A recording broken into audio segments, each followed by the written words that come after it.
যদি জামায়াত ক্ষমতায় যায় তাহলে তারা অবশ্যই শরিয়া আইন কায়েম করবেন। যদি জামাত ক্ষমতায় যায়, আমি ভাবছি আর কি, আমি মানে ভিজুয়ালাইজ করার চেষ্টা করছি, যদি জামাত ক্ষমতায় যায় ডক্টর আব্দুল্লাহ মোহাম্মদ তাহের কি হবেন? খুব গুরুত্বপূর্ণ একজন মন্ত্রী হবেন। তো উনি নিজে কি বলেছেন উনি নিজেই শিওর না, আরেকজনকে জিজ্ঞাসা করছেন যে আমি কি বেশি কিছু বলে ফেলেছি। মানে এই হলো ওনার বুদ্ধিমত্তার স্তর, যে উনি নিজেও জানেন না ওনার কি বলতে হবে। ভাই আপনারা এখন ক্ষমতায় যাওয়ার স্বপ্ন দেখছেন, স্বপ্ন তো এমনি এমনি দেখেন না। ওনারা কি আগে নির্বাচনে কখনো দেখছে স্বপ্ন যে আমি এককভাবে ক্ষমতায় যাব? ভাবেনি তো কখনো। এইবার সে ধরনের ভাবনার জন্য ওনাদের বিবেচনায় একটা বাস্তবতা তৈরি হয়েছে। বাস্তবতা আদৌ আসে কি না আসে যায় না, বাট ওনারা মনে করছেন যে এবার ওনারা যেতে পারেন। তো সেই যখন বাস্তবতা, এর মধ্যে আপনারা কতটুকু প্রিপেয়ার্ড হয়েছেন সেই প্রস্তুতি কিন্তু ওনার কথাবার্তা আমি পাচ্ছি না। দেখেন যুদ্ধ জিনিসটা আসলে কি বলেন তো? এটা কি মনস্তাত্ত্বিক যুদ্ধ? এটা কি বুদ্ধিভিত্তিক যুদ্ধ? 50 লাখ লোক কিনে আপনি বুদ্ধিভিত্তিক যুদ্ধ করবেন? তার মানে 50 লাখ লোক কিনে আপনি ফিজিক্যালি একটা ওয়ারে নামতে চান, তাদের হাতে আপনি কি ধরাই দিবেন? আপনার হাতে কি 50 লাখ রাইফেল আছে বাংলাদেশে? অন্য লাভ বাদ দেন, যে রাইফেল নাকি এখন যুদ্ধে ব্যবহৃতই হয় না, আছে রাইফেল 50 লাখ রাইফেল, তুমি কি যুদ্ধ করবেন রে ভাই? এগুলো হলো ফানুস টাইপের আলাপ সালাপ আর কি, মানে হাস্যকর কথা, ছেলে মানুষই কথা। এগুলো বলে কিছু মানুষকে উত্তেজিত করা। আমরা যদি যুদ্ধের বিষয়টি যদি মানে সরিয়েও রাখতে চাই, ঢাকা সফররত ইউরোপীয় ইউনিয়নের নির্বাচন পর্যবেক্ষণ মিশনের উচ্চ পর্যায়ের একটি প্রতিনিধি দল জামায়াতে ইসলামের আমিরের সঙ্গে দেখা করেছেন এবং তারা সরাসরি জানতে চেয়েছেন জামাত যদি আগামীতে রাষ্ট্রের ক্ষমতা পায়, রাষ্ট্রের দায়িত্ব পায়, তাদের মূল এজেন্ডা কি হবে। সেখানে তারা 3টি পয়েন্টের কথা উল্লেখ করেছেন জামাতের আমির। এখানে বলেছেন যে দেশের শিক্ষা ব্যবস্থাকে নৈতিকতা, উৎপাদনমুখী, কারিগরি দক্ষতা এবং মানবিক করতে চান, দুর্নীতিমুক্ত সমাজ গঠন করতে চান এবং সামাজিক ন্যায় বিচার প্রতিষ্ঠা করতে চান। এটি জামাতের আমির অফিসিয়ালি ইউরোপীয় ইউনিয়নের প্রতিনিধি দলের সঙ্গে বলেছেন। কিন্তু আমরা যদি একটু তাদের ইনফর্মাল বক্তব্যগুলো একটু দেখি পাশাপাশি, যেমন সম্প্রতি একটি টক শোতে আমরা দেখলাম যে জামাতে ইসলামীর শ্রমিক কল্যাণ ফেডারেশনের কেন্দ্রীয় সহসভাপতি কবির আহমেদ তিনি বলেছেন যে জামায়াত ক্ষমতায় গেলে নারীরা শুধু নারীদের সামনে নাচবে এবং পর্দার সাথে তারা নারীদের সামনে নাচতে পারবে। এর আগে আপনার নিশ্চয়ই মনে আছে যে আরেকটি বক্তব্য নিয়েও অনেক আলোচনা হয়েছিল যে প্রাথমিক বিদ্যালয়ে নৃত্য এবং সঙ্গীতের শিক্ষক বাদ দিয়ে ধর্মীয় শিক্ষক নিয়োগের আহ্বান এসেছিল তাদের দলের কাছ থেকে। আসলে মানে জামাত ক্ষমতায় গেলে বাংলাদেশের চেহারা কিরকম হবে সেটি নিয়ে মনে হয় এক ধরনের কৌতূহল সবার মধ্যেই আছে, কিন্তু সেটির খুব পরিষ্কার উত্তর কি জামাতের কাছ থেকে থাকা উচিত কিনা? আমি মনে করি জামাতের আমিরের উচিত হবে ওনার নেতাদের মধ্যে, এটা তো খুবই একটা সিস্টেমেটিক পার্টি, তাই না? আমি কিন্তু নিজে ব্যক্তিগতভাবে জামাতের মধ্যে কিছু কিছু আচরণগত পরিবর্তন ইদানিং লক্ষ্য করি এবং এই পরিবর্তনগুলো আমার কাছে ইতিবাচক মনে হয়। এটা আমার ব্যক্তিগত ব্যাপার। কিন্তু আমি মনে করি যে জামাতের আমির এবং ওদের যে সেন্ট্রাল কমিটি যেটা আছে তাদের উচিত হবে তাদের নেতাদের বলে দেওয়া যে তোমরা কি বলবা এবং কি বলবা না। যেমন কবির আহমেদ যে কথা আপনি বললেন, ওই অনুষ্ঠানটা আমি শুনেছি। কবির আহমেদ কিন্তু স্পষ্ট করে বলেছেন যদি জামায়াত ক্ষমতায় যায় তাহলে তারা অবশ্যই শরিয়া আইন কায়েম করবেন, বলেছেন। আবার দেখেন কয়েকদিন আগে বাংলাদেশে ওই যে জেপি উন্দল কি ইউনিভার্সিটির এক টিচার সি রাধা দত্ত বাংলাদেশে আসছিলেন। জি, উনি আবার ইন্ডিয়াতে যে আরেকটা অনুষ্ঠান করেছেন দিল্লিতে, সেই অনুষ্ঠানে বলেছেন উনি জামাতের লিডারদের সঙ্গে কথা বলেছেন এবং ওখানে উনি ওই ডক্টর আব্দুল্লাহ মোহাম্মদ তাহেরের সঙ্গে আলাপ করেছেন এবং ওখানে উনি বলেছেন, ওনার কথা আমি কোট করি, উনি বলেছেন যে উনি আব্দুল্লাহ মোহাম্মদ তাহেরকে জিজ্ঞাসা করেছেন যে আপনারা কি শরিয়া আইন চালু করবেন? তখন আব্দুল্লাহ মোহাম্মদ তাহের ওনাকে পাল্টা প্রশ্ন করেছেন, আমরা কি কখনো বলেছি আমরা শরিয়া আইন চালু করব? তাহলে এটা পাল্টা প্রশ্ন, কিন্তু উত্তর দিলেন না, উনি পাল্টা প্রশ্ন করলেন। বাট এই পাল্টা প্রশ্ন মানুষের মধ্যে কি একটা ধারণা তৈরি করলো যে তারা শরিয়া আইন চালু করছে না। আমার কথা হলো কি, শরিয়া আইন চালু করেন কিংবা করেন না এটা আপনাদের ব্যাপার, এটা নিয়ে কিন্তু আমার কোনো বক্তব্য নাই। শরিয়া আইন ভালো আমাদের এখানে অ্যাপ্লিকেবল কিনা এটা নিয়ে আমার কোনো বক্তব্য নাই। আমার বক্তব্য হলো যে দুইজন নেতা দুই কথা কেন বলবেন? তাহলে কি সেন্ট্রালি কোনো মানে তাদের কোনো দেওয়া হয় নাই, নির্দেশনা দেওয়া হয় নাই যে তোমরা কি করবা, কি বলবা, কি করবা না, এগুলি বলা হয় নাই? একটা পলিটিক্যাল পার্টি, অন্তত জামায়াতে ইসলামের মতো একটা পলিটিক্যাল পার্টি যারা নাকি একটা নিয়ম নীতির মধ্যে চলে, এটা তো আওয়ামী লীগ বিএনপি না, যা ইচ্ছা তা কয়ে দিলাম, কয়ে নিয়ে পরে আবার নির্জলা মিথ্যা কথা বলে আমি এটা বলি নাই, ভিডিও টিডিও আছে, ওনারা ভুল ব্যাখ্যা করছে। তো এইগুলো তো বলা, এই পার্টি এটা বলবে কেন? আমি এই পার্টির কাছ থেকে আরও কিন্তু মানে সেন্সিবল কথাবার্তা আশা করি যে ওনারা সিদ্ধান্ত নেন, ওনারা কোনটা বলবেন, শরিয়া আইন চালু করবেন নাকি করবেন না। আর ভোটের জন্য শরিয়া আইনের কথা বলবেন না, পরে করবেন, এটা হতে পারে। এটা একটা প্রতারণামূলক টেকনিক হলেও হতে পারে, অসুবিধা কি আছে? এটা একটা টেকনিক যে শরিয়া আইনের কথা বললে আমাদের এই অনুষ্ঠানে এসে অন্তত জামাতের দুইজন নেতা, কবির আহমেদ এসেছিলেন আমাদের এই অনুষ্ঠানে, এবং অ্যাডভোকেট শিশির মনির এসেছিলেন, দুজনেই কিন্তু বলেছেন যে তারা শরিয়া আইন বাস্তবায়ন করবেন এবং তারা বলেছেন যে এটি একটি ইউনিক মডেল হবে। এবং সেটি এখনো আমি যেমন জানতে চেয়েছি বিশ্বের কোন দেশে এরকম মডেল আছে, তারা বলেছেন যে তুরস্কে কিছুটা আছে, কিন্তু কোনো দেশেই আপনি মানে তারা যেটি চালু করতে চাচ্ছেন পুরোপুরি সেটি নেই, এবং তারা 2-3টি দেশের মডেল থেকে নিয়ে বাংলাদেশে একটি ইউনিক মডেল তারা চালু করতে চায়। সমস্ত মডেলেরই কাটাছেঁড়া করা যায়, কিন্তু যখন আপনি ধর্ম নিয়ে আসবেন, ধর্মের কিন্তু কিছু গ্রহণ করা, কিছু ত্যাগ করা, কিছু সাইজ করা, কিছু অন্যরকম করার কিন্তু সুযোগ আছে বলে আমার কাছে মনে হয় না। আমি অত ভালো এই ব্যাপারে জ্ঞানী লোক না, কিন্তু আমি এটা মনে করি যে আল্লাহর আইন যদি আপনার শরিয়া আইন মানে কি আল্লাহর আইন তোরে ভাই, যদি আল্লাহর আইন আপনি করেন, এখানে কিন্তু নতুন করে আপনি কিছু গ্রহণ করবেন, কিছু ত্যাগ করবেন, সেটা ভাই চলবে না। আমি জানি না ওনারা কি বলবেন, আমি এটা নিয়ে বেশি কথা বলতে চাই না। মির্জা গালিবের কি এটি নিয়ে পরিষ্কার ধারণা আছে কিনা, তাহলে আমরা একটা বিরতির পরে এসে আপনার সঙ্গে এই বিষয় নিয়ে কথা বলতে পারি। দর্শক, একটা বিরতিতে যাচ্ছি, ফিরছি কিছুক্ষণ পর, সাথে থাকুন। দর্শক, আবারও ফিরে এলাম ইস্পাহানি মির্জাপুর চা মুক্তবাক অনুষ্ঠানে। আলতাফ পারভেজ, আপনার কাছে যেতে চাই, একটি ভিন্ন প্রসঙ্গে যেতে চাই। আপনি জানেন যে তালেবান সরকারের আমন্ত্রণে আফগানিস্তান সফরে গিয়েছিলেন বাংলাদেশ খেলাফত মজলিসের আমির মাওলানা মামুনুল হক সহ দেশের শীর্ষস্থানীয় 7 জন আলেম।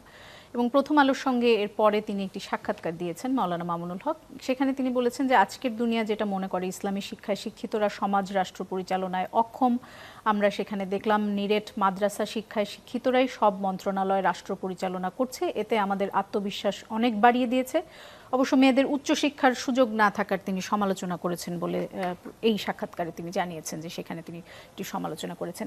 এই যে আমাদের ধর্মভিত্তিক রাজনৈতিক দলগুলোর একজন নেতা এবং একজন শীর্ষস্থানীয় নেতা, তিনি আফগানিস্তান সফরে গেলেন এবং তারপরে তিনি বললেন যে সেখানকার যেই পদ্ধতি, যেই শাসন পদ্ধতি, সেটি দেখে তাদের আত্মবিশ্বাস বেড়ে গেছে।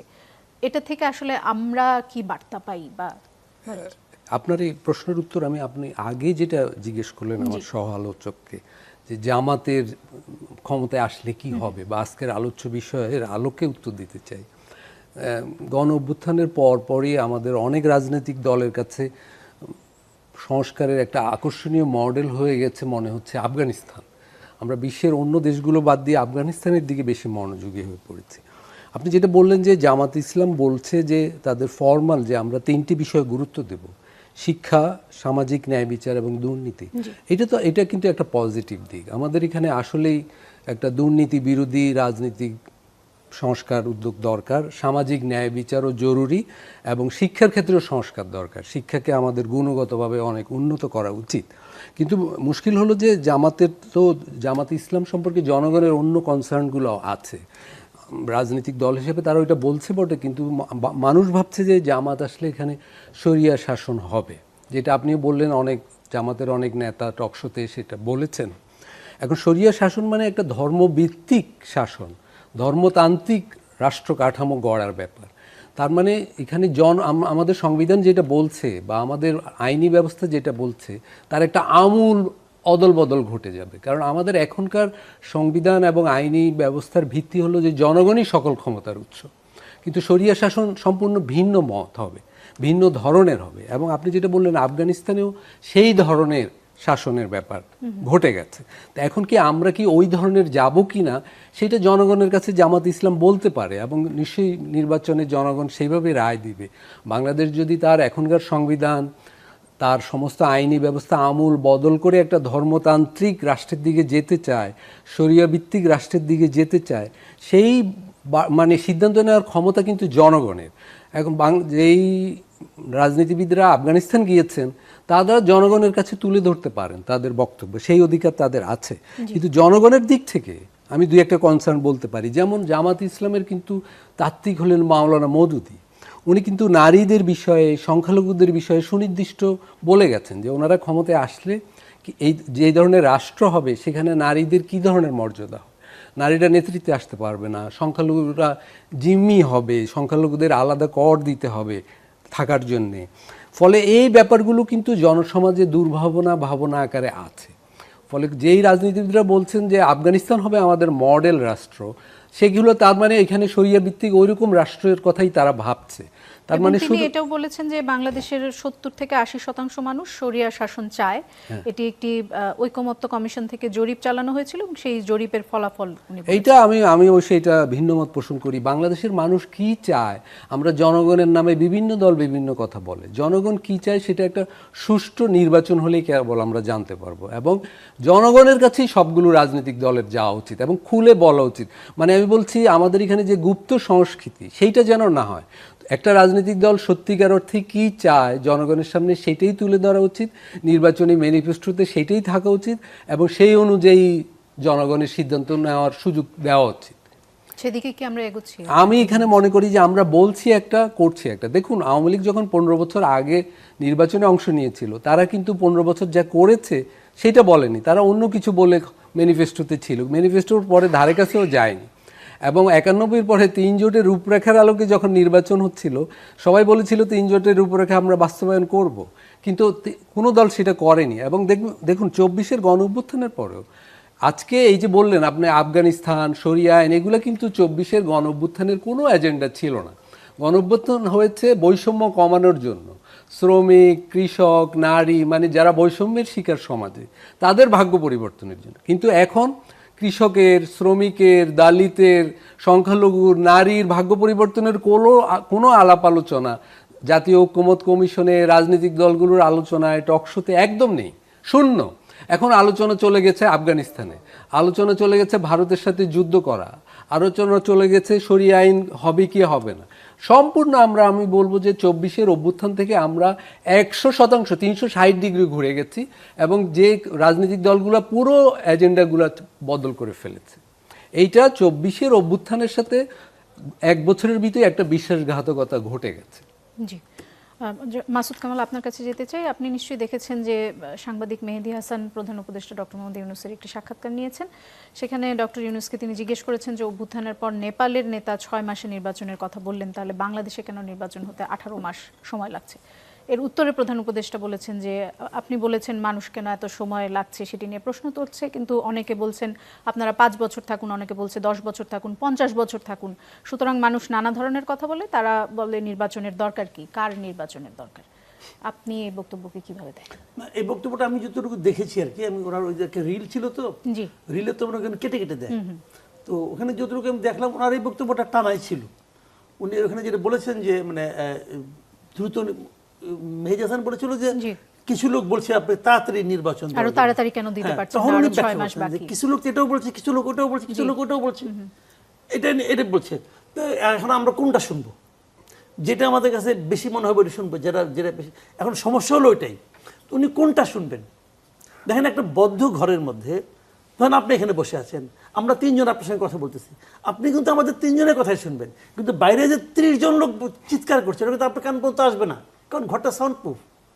তো উনি বুঝতে পারছেন না আসলে ম্যাক্সিমাম মানুষ কি চায়। ওনার আশেপাশে যারা আছেন তারাই বলছে। উনি একটা মারাত্মক কথা বলছেন, সেই কথাটা আমরা মানে দেখলাম, আমাদের মিডিয়াগুলো কেন বললো না আমি এটা বুঝতে পারছি না।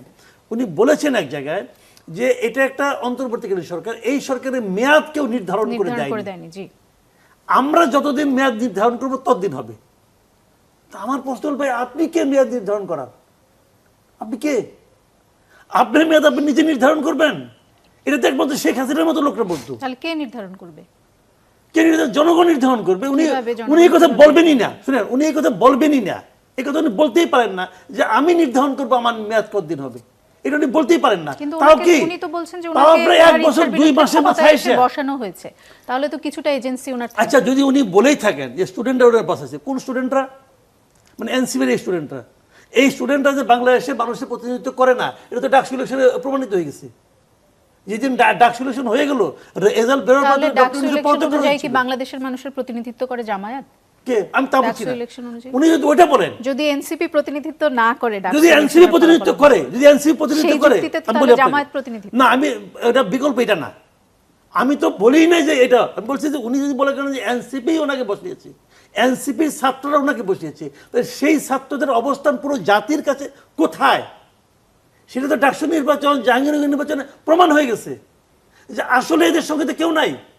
তখন যেটা হয়েছিল যে তারা এমন একজন ব্যক্তি, যেমন ডক্টর ইউনূস যখন ক্ষমতায় আসলো, ওনার প্রতি আমারও প্রচণ্ড আস্থা ছিল। আমি মনে করতাম যে উনি একটা ভালো মানুষ, ভালো কিছু করতে পারবেন, বুদ্ধিমান মানুষ। কিন্তু যেদিন উনি প্রথম ওনার ক্যাবিনেট ঘোষণা করলেন আইসে নিয়ে, ওই সময় আমি হতাশ হয়ে গেছি যে ওই লোকগুলিকে আমি চিনি, এই লোকগুলি দিয়ে উনি কিছু করতে পারবেন না। তখন আমার ওনার প্রতি ভরসা ছিল যে উনি হয়তো এই 1-2 মাসের মধ্যে কিছু লোক সাফল করবেন, চেঞ্জ করবেন, যোগ্য লোকগুলিকে নিয়ে আসবেন। তো উনি তা করলেন না, উনি এটাকে একটা মানে খেলা মনে করলেন। মানে এরকম নন সিরিয়াস গভর্নমেন্ট আমি আমার জীবনে কোথাও দেখিও নাই, শুনিও নাই। উনি মনে করেন খেলা। একজন চিফ অ্যাডভাইজার মানে প্রধান নির্বাহী রাষ্ট্রের, উনি একটা ইন্টারভিউতে বলতেছেন যে আমরা তো এই জগতের লোক না, দেখি কি করতে পারি। ভাই এটা কি ট্রায়াল অ্যান্ড এররের বেসিসে কি আপনি দেশ চালাবেন? এটা কি হয়? আপনি বিমানে উঠছেন, ওইখানে বিমান ভর্তি যাত্রী, আপনি বলেন কোনো সমস্যা নাই, আমি কখনো চালাই নাই, কিন্তু আমার আন্তরিকতা আছে, দেখি কি হয়। হবে ওই বিমানে আপনি উঠবেন? এটা হইল রে ভাই, এটা কোনো সেন্সিবল স্টেটমেন্ট হয়? উনি তো বলেছেন। এবং তারপরে যখন বলছে আপনার অন্য অন্য যারা আছে তারা ভুল করে না, ওই কি তারা তো করবে, আমি তো কিছু জানি না।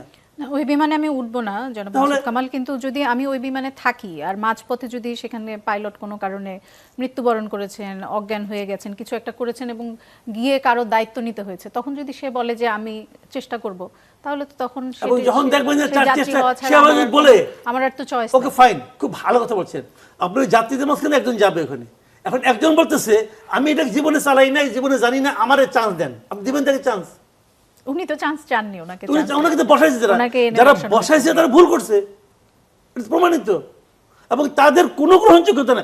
আন্দোলনটা করছে দেশের জনগণ, কথা ভাই পরিষ্কার, আন্দোলন করছে দেশের জনগণ। ওই সময় এসে এরা বলছে যে আমরা করছি, কেউ প্রতিবাদ করে নাই। ওই যে আপনার চার্লি চ্যাপলিনের মডার্ন টাইম দেখছিলেন, জেলখানা থেকে বেরিয়েছিল চার্লি চ্যাপলিন, একটা মিছিল যাচ্ছিল, এই মিছিলের সামনে একটা ট্রাক দিয়ে যখন মাল নিয়ে যায়, ট্রাকের পেছনে একটা ফ্ল্যাগ থাকে, লাল ফ্ল্যাগ, ওই ট্রাকের ফ্ল্যাগটা পড়ে গেছে। পড়ে যাওয়ার পর চার্লি চ্যাপলিন ট্রাকের ফ্ল্যাগটা নিয়ে ওদের যাচ্ছে যে ফ্ল্যাগটা তোমার নিয়ে যাও, পড়ে গেছে। আর পেছনে মিছিল, পুলিশ মনে করছে সেই বোধহয় লিডার, তারা ধরে নিয়ে গেছে। এখন এরা ওই ফ্ল্যাগটা ধরছিল, লিডার হয়ে গেছে। এই কাহিনীগুলো লাভ নেই। এই ইন্টারভিউতে আরেকটি প্রশ্নের জবাবে প্রধান উপদেষ্টা বলেছেন যে আওয়ামী লীগকে সরকার নিষিদ্ধ করেনি, স্থগিত করা হয়নি নিবন্ধন, তাই যে কোনো সময় দলটির কার্যক্রম আবার সচল হতে পারে। আপাতত নির্বাচনে প্রতিদ্বন্দ্বিতা আওয়ামী লীগ করতে পারবে না, এটি পরিষ্কার করেছেন তিনি। এটা উনি ক্লিয়ার করেন নাই, এটা উনি বড় এনে এত কথার প্যাচ মারছেন। উনি প্রথম বলতেছেন যে আওয়ামী লীগকে নিষিদ্ধ করা হয়নি, স্থগিত করা হয়েছে, তার পলিটিক্যাল অ্যাক্টিভিটি স্থগিত করা, একদম সত্য কথা। আসলে তো নিষিদ্ধ করা হয় নাই, তার পলিটিক্যাল অ্যাক্টিভিটি স্থগিত করা হয়েছে। যে একটা পলিটিক্যাল পার্টি যদি পলিটিক্যাল অ্যাক্টিভিটি স্থগিত করে, তাহলে তার থাকেটা কি? থাকেটা কি? আমি মানুষ, আমাকে বললেন তোমার আমি মানবো না, কিন্তু তোমার মানবিক কার্যক্রম বন্ধ রাখতে হবে। মানুষ যা করে তা তুমি কিছুই করতে পারবো না, তাহলে আমি কি হবো? বলবেন তুমি কোমায় থাকো, আমি কোমায় থাকতে পারবো না, কারণ কোমায় যে থাকে সে কিন্তু নিঃশ্বাস নেয়, আমি তো ওটা করতে পারবো না, তাহলে তো মৃত ভার্চুয়ালি। তো উনি যেমন এটা বলেন, কথার মার পেয়েছে এখানে, পরে যায় বলে কি যে তাদের নির্বাচন করতে বলছেন, তাহলে কি তাদের নির্বাচন করতে দিবেন না? ওই করে তো আমরা সিদ্ধান্ত নেব না, ওটা নির্বাচন কমিশন সিদ্ধান্ত নিয়েছে নির্বাচন কমিশন সিদ্ধান্ত আপনি নিয়েছেন। কারণ নির্বাচন তো পরিপূর্ণভাবে একটা রাজনৈতিক কর্মকাণ্ড। আপনি যখন বলেন তুমি রাজনৈতিক কর্মকাণ্ড করতে পারবে না, তখন তো আপনি তাকে নির্বাচন নিষিদ্ধ করেই দিলেন। তো ওইটা আপনি আবার নির্বাচন কমিশনের উপর চাপান কেন? ভাই এখানে কথার মারপেচ দিয়ে উনি কিছুটা বোঝানোর চেষ্টা করছেন। উনি হয়তো ওইখান থেকে বেরিয়ে আসতে পারছেন, কিন্তু জনগণ কিন্তু প্রত্যেকটা কথা বিশ্লেষণ করবে এবং করছে অলরেডি। এবং যারা বাইরের লোক তারা তো মুখের উপর কিছু বলে না, তারা মনে মনে হাসছে। এটাই হয়েছে ঘটনাটা।